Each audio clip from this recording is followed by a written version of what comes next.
And welcome back. Big up to everybody who came out to the big April Fool's comedy show at Madison Square Garden. We had a fantastic time. Everybody was laughing. I mean, it was like all out. Well, we have the Peace on War. It's coming up, and it's coming to a multimedia theater near you with a performance and a goal to prevent violence in our community. And they're doing some great works in our community, too. Joining us with all the details, we have producer and set designer Carey Clark, as well as actor and workshop facilitator Devante Lewis. We welcome you guys to the show. Thank you for having us. I had to jump on top of it because I like to ad-lib a little bit. So tell us about the wonderful things that you guys are doing in the community. Well, I'll start off. Peace on War is a theater production that has been active on a yearly basis. And I got to say, it's spelled out like P-I-E-C-E. Yeah, well, that's a reference to the fact that it's an artwork. And it's also a reference to peace, of course. Right. It's been active since 2013. We've been sort of doing workshops and open rehearsals on a yearly basis. And we have a Polish theater director who is the co-creator and director of the performance named Wiesław Gorski. And he lives in Poland, so he comes periodically. And we've worked with a rotating group of actors, young actors. And basically what they do is tell a story of their own story of violence, and then it's interpreted theatrically and poetically with dance and movement. And it's a short piece, and I think the whole process is actually very healing. And the idea is that, you know, as Monique was talking about, is the arts can heal. Yes. And as we know, we have a lot of violence in the Bronx. So most recently, we were contracted by Enfoco for a series of performances called Pieces for Peace, where the performance was meant to be an inspiration for young people in the audience, and then they sign up and do a series of workshops, Devante's being one of the actors and also the facilitator of the workshops, where they explore their own stories of violence through the arts. So someone would get on stage and say, I had to take out my gun and shoot him. I shot him 3 or 4 times, and then I ran down the block. And then you would interpret That's an it. intense story. Yes and then no. You would interpret it a different way, or how would it go? How would it go? So I guess with the workshops, we kind of work through like what is storytelling and how to tell stories in the most impactful and powerful ways that were strength-based, that didn't come from deficit, because a lot of times when people tell stories, especially of violence, it comes from a place of deficit. But how do we flip that narrative to kind of move to a position of power? And then interpreting it from there.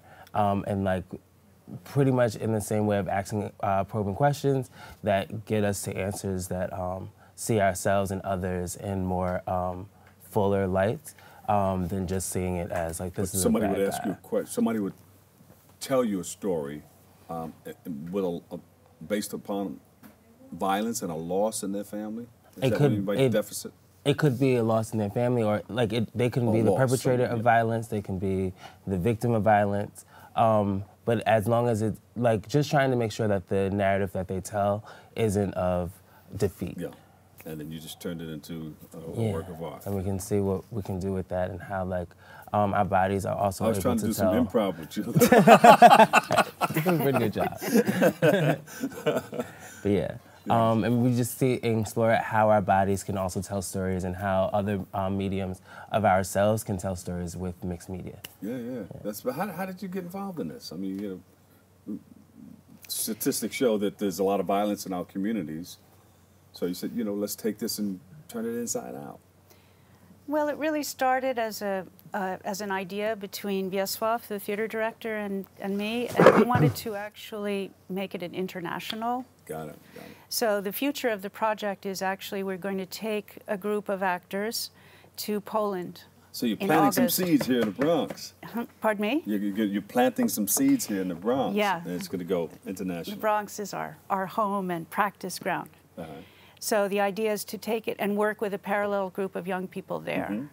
So, you know, violence is ubiquitous, and sometimes it's big things, and sometimes it's really small things, like, you know, brothers ganging up on their sister. That would be one of the scenes in the play, for example. Yeah. And I saw something taking place yesterday. It was a group of about 25 to 30 kids, and I was walking through this certain area, and I said, you know what? I better keep on walking, because I don't want anything, you know, to jump off. I just want to get to my car over here. But I think it was an initiation of sorts, because there was some swinging that took place, and after that, the guy put his shirt back on, and they all walked out. Or maybe they had something to settle. I don't know. It was a little bit of violence there. Well, and also it was interesting because our last performance on March 14th was the same day as the 17-minute walkout for all the schools. So that was in the morning, and the performance was the evening, so it was quite moving. And our performance actually ends up very peacefully. It sort of has a kind of happy ending in a way. Yeah. Does this help prevent violence? I would say yes, but this project particularly doesn't. It hasn't existed long enough to like kind of track the idea. Yeah. But the idea of having people tell their stories and telling them in these ways has proven to like prevent and help the span of violence, because once you're able to like gauge with what emotions go on in that course and really like just kind of look at the bigger picture. It helps you to like look at other incidents of violence and how to prevent that. Yeah, it could be therapeutic. Let's get it out. You know, let's get it out through art. Yeah. And that's been statistically like and traditionally proven that art is a method of healing, especially when we're dealing with things of trauma. Well, where can we come and see you? So, Enfoco, who contracted this performance to start this work, is continuing with another theater group called Mass Transit. So to find out the schedule for those performances, you should contact Bill Aguado at billaguado@enfoco.com. And how do you spell that? Enfoco? ENFOCO. Okay. .com. And I wanted to mention also that the project is funded by Bronx Lebanon Hospital as a violence prevention strategy. Great. So that work will be continued. That's, you know, Pieces for Peace, which was the performance and the workshops, that will be continuing with Mass Transit Theater. All right. And we're going to be doing a fundraiser to go to Poland. Tell us about it. What do we have to do? To give us you money. You need money. All right. Do we have a camera? Can we use this camera here? Ask for money. Ask for money. Well, you can contact, you can follow the project on Facebook at Peace on War, spelled P-I-E-C-E on War. And to contact the project, we have our own email, peaceonwar@gmail.com.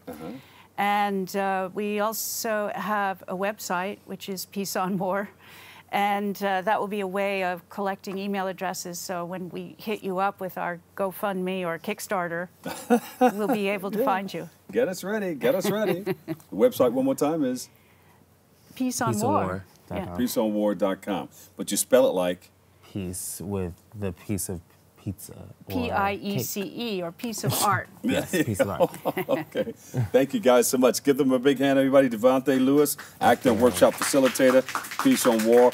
And Carey Clark, producer, set designer, Peace on War. Thank you guys so much. Okay. Come back again. And we'd like to see it soon. All right, we'll take a break. We'll be back with more next.